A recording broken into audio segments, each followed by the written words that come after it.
Hello friends, welcome to my channel. Prerana మీద కోపంతో ఐశ్వర్యను కిడ్నాప్ చేయించిన మినిస్టర్ ఘనాకి దిమ్మదిరిగి షాక్ ఇచ్చిన సిద్ధు.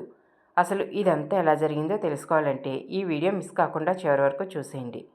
నిన్ను మనసుల రివ్యూ కోసం ఇప్పుడే మా ఛానల్ సబ్స్క్రైబ్ చేసుకోండి.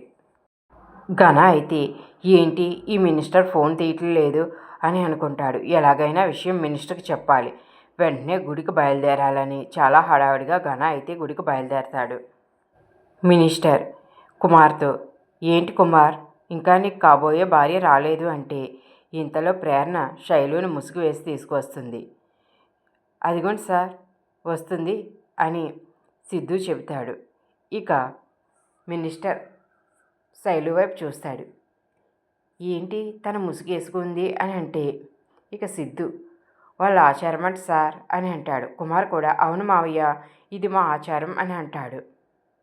ఏంటి తన ముసుగులో వచ్చింది, నా కూతురు ఎక్కడా అని చూసేసరికి ఇక ఐశ్వర్య అయితే శైలు డ్రెస్ వేసుకుని ప్రదక్షిణలు చేస్తుంది. ఇక సిద్ధు, సార్ తినేమో కుమార్ కాబోయే భార్య, అక్కడ ప్రదక్షిణలు చేస్తుంది మీ కూతురు అని చెప్తాడు. కానీ మినిస్టర్ డౌట్ పడుతూనే ఉంటాడు. అయినా ఈ మధ్య నా కళ్ళు సరిగ్గా పనిచేయటం లేదేమో, ఒకసారి కళ్ళ హాస్పిటల్కి వెళ్ళాలి అని అనుకుంటాడు.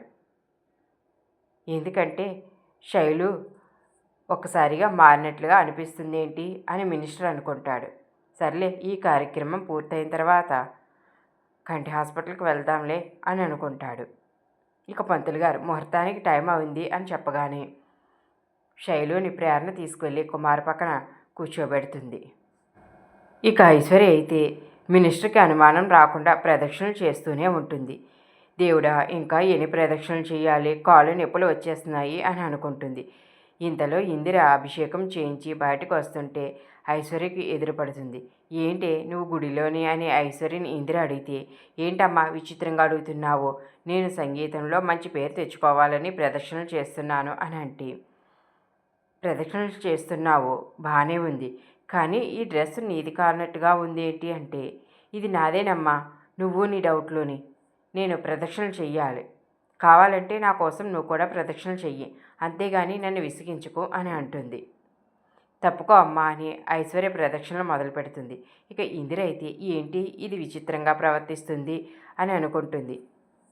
మరోవైపు పంతులు మంత్రాలన్నీ పూర్తి చేసి ఇక తాళి కట్టమనగానే కుమార్ అయితే చాలా ఆనందంగా శైలు మెడలో తాళి కడతాడు.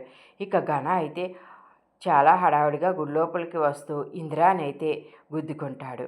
ఇక ఇందిర ఘనాని చూసుకోక్కర్లేదా అనే లోపు, ఏంటి నువ్వు ఇక్కడ అని అంటాడు. బాబు ఈరోజు మంచి రోజు కదా, అందుకనే గుడిలో ప్రదక్షిణలు చేయడానికి వచ్చాను అని అంటే, సర్లే అడ్డు తప్పుకో, చూసుకోవాలి కదా అని అంటాడు. ఏంటో ఇక్కడ ఏం జరుగుతుందో నాకు అర్థం కావటం లేదు, తనే గుద్దేసి నన్ను చూసుకోవాలి అని అంటున్నాడు. కానీ ఏదో జరగబోతుంది ఏంటి అని ఇక ఇందిర అనుకుంటుంది. ఇక ఘన వచ్చి మినిస్టర్తో, సార్ అంటే, ఏంటి ఫోన్ తీయలేదని ఎక్కడి వరకు వచ్చేసావా అని మినిస్టర్ అంటాడు. ఇక ఘనాన్ని చూడగానే సిద్ధు ప్రేరణ కూడా టెన్షన్ పడతారు. ఘన అయితే మినిస్టర్తో, మీ అమ్మాయి ప్రేమించింది ఎవరో తెలుసా అంటే, ఎవరు అని మినిస్టర్ అంటాడు. ఇక తన సెల్లో ఉన్న కుమార్ ఫోటో అయితే మినిస్టర్కి చూపిస్తాడు ఘన. ఇక అది చూసి మినిస్టర్ ఒక్కసారిగా షాక్ అయిపోతాడు. ఇక అక్కడ ఉన్న వాళ్ళందరికీ ఆ ఫోటో చూపిస్తాడు. ఇక మంజు, విజయానంద్, సాహితి షాక్ అవుతూనే ఉంటారు. ఏంటి విజయానంద్ అయితే, కుమార్ ప్రేమించింది ఈ మినిస్టర్ కూతురినా అంటే సిద్ధు ఈ విషయం అంతా తెలిసి సిద్ధుయే ఈ ఏర్పాట్లు చేయించి ఇప్పుడు మంత్రి ముందు నన్ను ఇరికించాడా, విశ్వాసం చెప్తూనే ఉన్నాడు, అయినా నేనే సిద్ధుని నమ్మాను, ఇప్పుడు మినిస్టర్ నన్ను ఏమంటాడో అని విజయానంద్ టెన్షన్ పడతాడు. ఇక దూరం నుంచి ఇందిర ఇదంతా చూసి మినిస్టర్ ఇప్పుడు ప్రేరణ సిద్ధుల మీద ఎలాంటి ప్రతీకారం తీర్చుకుంటాడో అని చాలా టెన్షన్ పడుతుంది. ఇక మినిస్టర్కి శైలు పెళ్లి చేసుకోవడం చాలా ఆవేశం వస్తుంటే ఇక సిద్ధు అయితే మీడియా సార్ మీడియా అని అంటాడు. ఇక ఘన కూడా సార్ ఇక్కడ మీడియా ఉంది కదా, ఇప్పుడు మీరేమీ మాట్లాడకండి అని అంటే మినిస్టర్ జయరాం ఇక తన కోపాన్నంతా పక్కన పెట్టి మీడియా కోసం ఇక్కడ ఏ గొడవ చేయకూడదు అని అనుకుంటాడు. ఇక మీడియా వాళ్ళు ముందుకు వచ్చి ఏంటి సార్ మీ అమ్మాయి పెళ్ళి ఇంత సింపుల్గా జరిపించేశారు అని అంటే ఇక శైలు అయితే ముసుగు తీసి మా నాన్నగారికి నేను కుమార్ని ప్రేమిస్తున్న విషయం చెప్పాను. కుమార్ సాదాసీదా వ్యక్తి అయినా మా నాన్నగారు నా కోసం కుమార్ని అల్లుడిగా చేసుకోవడానికి ఒప్పుకున్నారు. మీడియా వాళ్ళు సార్ మీరు చాలా సింపుల్గా మీ అమ్మాయి పెళ్లి జరిపించేశారు. మీకు ఒక కూతురి కదా, చాలా గ్రాండ్గా పెళ్లి ఏర్పాట్లు చేస్తారని అనుకున్నాము. కానీ ఎందుకు ఇలా సింపుల్గా చేసేశారు అని అంటే సిద్ధు ఐశ్వర్యకి సైగ చేయడంతో ఐశ్వర్య అయితే మీడియా వాళ్ళతో మినిస్టర్ గారు అయితే తన కూతురి పెళ్ళి అంగరంగ వైభవంగా చేయాలని అనుకున్నారు. కానీ ఈరోజు గుడిలో ఇలా సామూహిక వివాహాలు జరిపిస్తున్నారు కదా, అలాగే ఇక్కడ ఉన్న వాళ్ళందరినీ తన కూతురిగానే భావిస్తున్నారు. ఇక అందుకనే తన కూతురి చేతే తాళి ఇప్పించారు. ఇక్కడే తన కూతురి పెళ్లి జరిపిస్తే అందరి ఆశీస్సులు ఉంటాయి. ఇక రిసెప్షన్ చాలా గ్రాండ్గా ఏర్పాట్లు చేద్దామని మినిస్టర్ గారు వాళ్ళ అమ్మాయి కూతురు పెళ్ళి ఇలా సింపుల్గా అందరిలోని గుడిలో జరిపించారు. దేవుని ఆశీస్సులు కూడా మినిస్టర్ గారు వాళ్ళ కూతురి అల్లుడిపై ఉండాలని మినిస్టర్ గారు ఇదంతా చేశారని ఐశ్వర్య అంటుంది. ఇక మినిస్టర్ రగిలిపోతూ ఉన్నా ఇక పైకి మాత్రం అవునవును, నేను నా కూతురిని ఒకలాగా ఇక్కడ ఉన్న ఆడపిల్లల్ని ఒకలాగా చూడను, అందరూ నాకు కూతురు లాంటి వారి, అందుకనే ఇక్కడ ఈ విధంగా నా కూతురి పెళ్లి జరిపించాను, తర్వాత చాలా గ్రాండ్గా రిసెప్షన్ జరిపిస్తాను అని ఇక తన కూతురు అల్లుడిని అయితే మినిస్టర్ మీడియా కోసం ఆశీర్వదిస్తాడు.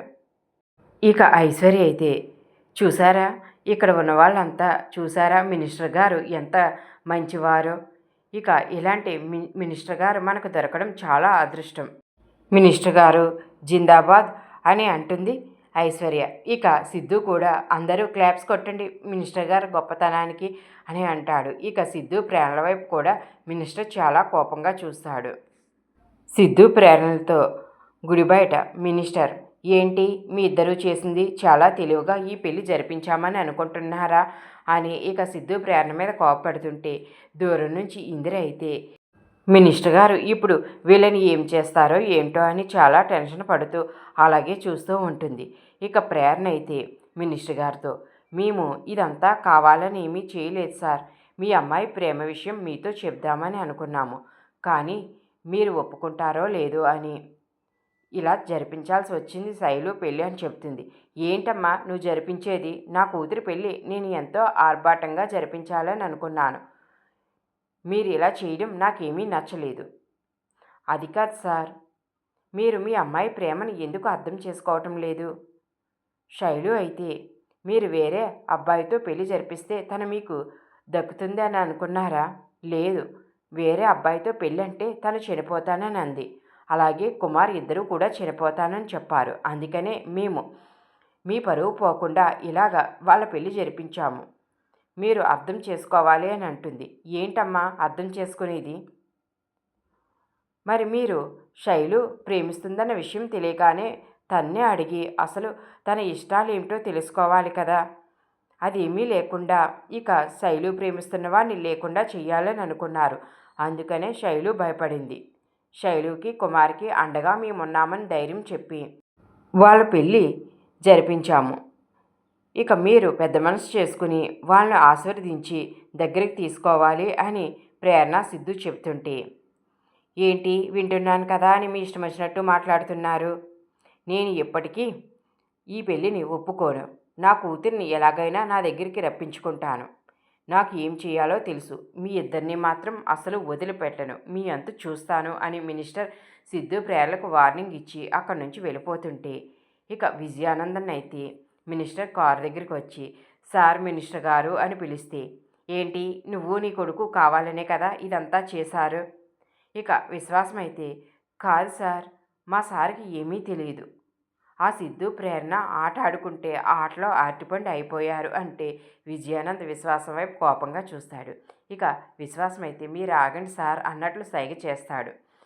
ఇక విజయానంద్ కూడా అవును సార్, ఆ సిద్ధు ఇంత పని చేస్తాడని నేను అసలు ఊహించలేదు.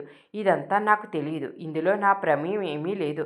నన్ను అపార్థం చేసుకోకండి అని మినిస్టర్ని బ్రతిమలాడుకుంటూ ఉంటే ఇక మినిస్టర్ ఆవేశంతో ఇక నుంచి నీకు నాకు ఏ సంబంధం లేదు. నీకు నాకు ఉన్న బిజినెస్లన్నీ క్యాన్సిల్ చేస్తున్నాను అని చాలా కోపంగా మినిస్టర్ వెళ్ళిపోతాడు.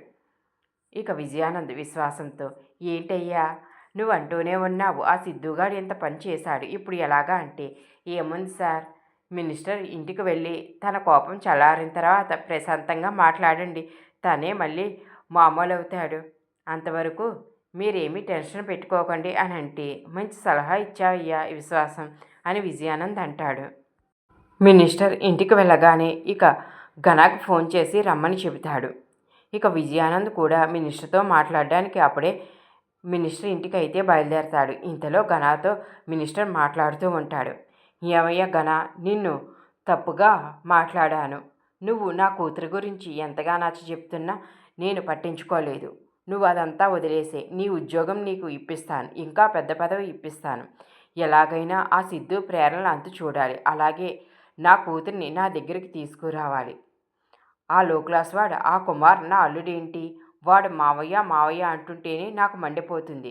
అలాంటి వాడిని నా అల్లుడని ఎలా చెప్పుకుంటాను? నువ్వు ఏం చేస్తావో నాకు తెలీదు.